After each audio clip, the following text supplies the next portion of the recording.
Welcome to Haripriya's media. ఏపీలో ఎన్నికలు సమీపిస్తున్నాయి. అన్ని పార్టీలు వ్యూహాలు రూపొందించుకుంటున్నాయి. రాష్ట్ర వ్యాప్తంగా అభ్యర్థుల ఎంపికపై సీఎం జగన్ దృష్టి పెట్టారు. పెద్ద ఎత్తున అభ్యర్థులను మార్చుతున్నట్లు సంకేతాలు పంపారు. మరోవైపు జగన్ను గద్దెదించాలని చంద్రబాబు పవన్తో చేతులు కలిపారు. తమ వెంట బీజేపీ వస్తుందని నమ్మకంతో ఉన్నారు.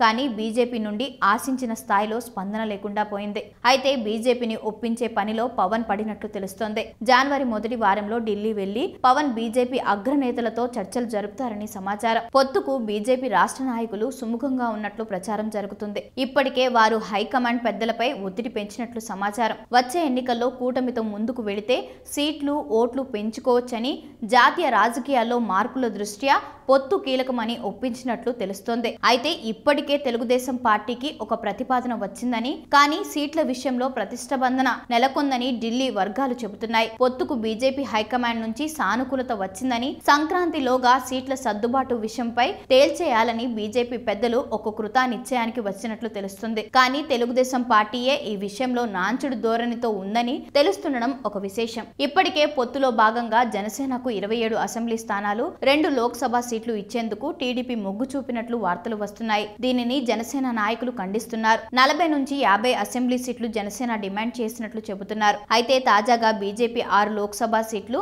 12 అసెంబ్లీ సీట్లు కావాలని అడుగుతున్నట్లు టాక్ నడుస్తుంది. అయితే ఇప్పటికే జనసేనకు అసెంబ్లీ స్థానాలు పెద్ద ఎత్తున సర్దుబాటు చేయాల్సి ఉండడంతో బీజేపీ పరంగా అసెంబ్లీ సీట్లు తగ్గించుకోవాలని చంద్రబాబు సూచించినట్లు సమాచారం. అవసరమైతే లోక్సభ స్థానాల విషయంలో బెట్టు వీడుతామని, కానీ అసెంబ్లీ స్థానాల విషయంలో టీడీపీకి విడిచిపెట్టాలని చంద్రబాబు కోరినట్లు సమాచారం. అయితే ఎట్టి పరిస్థితుల్లో సంక్రాంతి నాటికి పొత్తులపై ఫుల్ క్లారిటీ తేవాలని పవన్ భావిస్తున్నారు.